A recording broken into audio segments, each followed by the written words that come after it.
High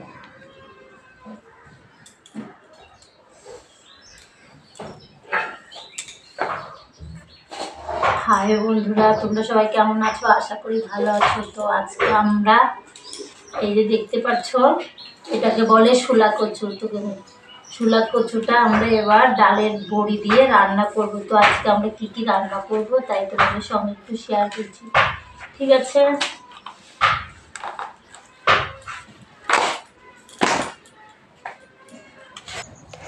তো বন্ধুরা, তোমরা কি বলো? শোলা কচুটাকে আমরা জানি না, তো আমরা শোলা কচুটাই বলি। তো এই শোলা কচুটা অনেক কিছু দিয়েই খাওয়া যায়। তো আজকে নিরামিষভাবে আমরা এই শোলা কচুটা রান্না করব। তো এই শোলা কচুটার মধ্যে আমি মিক্সি করে ডাল বেটে নেব। তো সেই ডালটা বড়া করে আমি এর মধ্যে দিব। তো দিয়ে আমরা এটাকে আমরা ভাজা তো হয় না, এটা একটা ঘন্ট টাইপের হয়ে যায়। তো আমার বানানো হয়ে গেছে। এখানে আলু, কাঁচা লঙ্কা আর কচুটা বানিয়ে নিয়েছি। তো এটাকে এখন সুন্দর করে ধুয়ে নিব। তো দেখো, আমি বাটিটা আনতে ভুলে গিয়েছিলাম, তাই কচুর পাতাতে আমি লঙ্কাটা বানিয়ে নিয়েছি।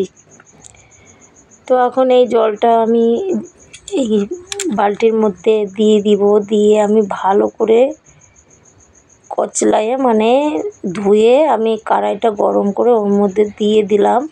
তো দিয়ে লবণ দিয়ে ঢেকে দেব। তো লবণ দিয়ে ঢেকে দিচ্ছি।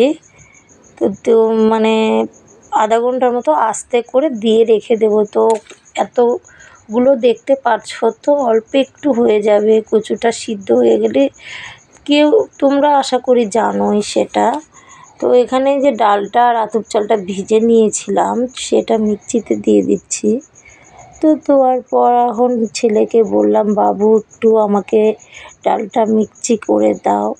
তো বাবু বলছে, ঠিক আছে দাও মা। তো আমি এখানে আলুতে লবণ হলদি দিয়ে মাখিয়ে রেখে দিলাম। এই লবণ হলদি দিয়ে মাখিয়ে দিলে আলুটার বীজ জল যেটা আছে সেটা বেরিয়ে যায়, ভাজাটা ভালো হয়। তো মাঝে মাঝে আমরা কচুটাকে নাড়াচাড়া করে দেব। তো হয়ে গেছে, মিক্সিটা হয়ে গেছে। তো এখন এই মিক্সিটা হয়ে গেছে। তো দেখো না, বাজার থেকে এমন লঙ্কা নিয়ে এসেছে ছোট ছোট, সেই লঙ্কাটা বাছতে খুবই অসুবিধা হচ্ছে। তো কাতল মাছে আমরা দিয়ে দিচ্ছি জিরের বাটা আর টমেটো একটা আর কাঁচা লঙ্কা, একটু আদা দিয়ে বললাম ছেলেকে যে একটু মিক্সি করে দে বাবু। তো দিল। দেওয়ার পরে এবার আমাদের ডালটা তো মিক্সি হয়ে গেছে, এটাকে ফেটিয়ে নিচ্ছি সুন্দর করে। তো ফেটানোর পর তারপরে এটা আমরা কড়াইতে তেল দিয়ে ছোট ছোট করে ভেজে নেব। তো ভাজার আগেই শেষ হয়ে যায়, কি বলবো, বড়াটা করলে হয়। তো রান্না করতে করতে আবার ভাবলাম যে একটা ছোট্ট উনান দিয়েছি।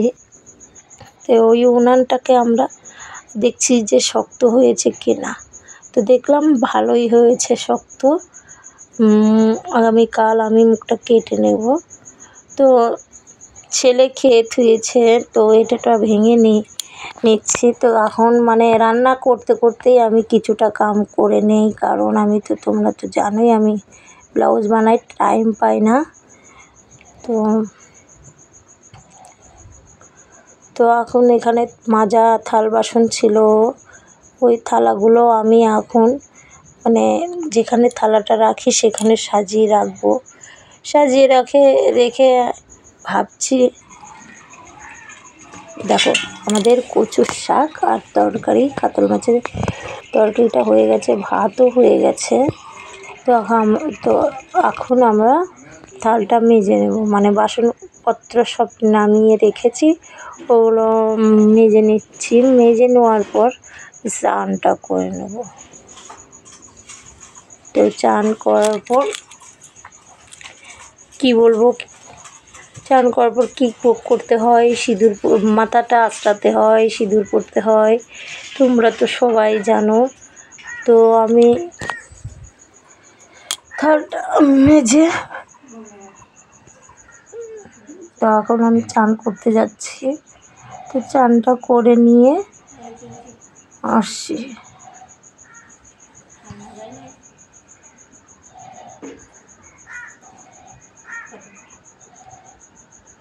আমার চান হয়ে গেছে। তো এখন মানে বাড়ির পাশে একটা বউ এসেছে, যে বলছে আমার কাপড়টা একটু মেরে দাও, আঁচলটা। আমি বললাম দাঁড়াও একটু দিচ্ছি। এদিকে আমি সিঁদুরও পরছি আর এদিকে বউটার সঙ্গে কথাও বলছি। যাই হোক, আমি এখন মানে খাবারটা খেয়ে বসে পড়বো কাজে।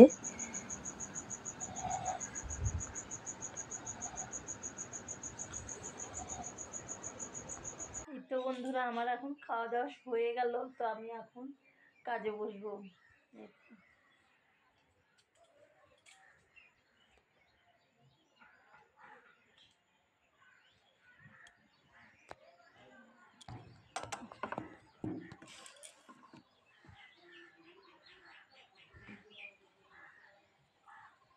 আমার খাওয়া দাওয়া হয়ে গেছে, তো এখন আমি কাজে বসছি। তো এই ব্লাউজটা আমি ভাবছি, এই যে লেসটা, এই লেসটা দিয়ে মানে এটা ডিজাইন করব। হাতে দিব আর কোমরে দেব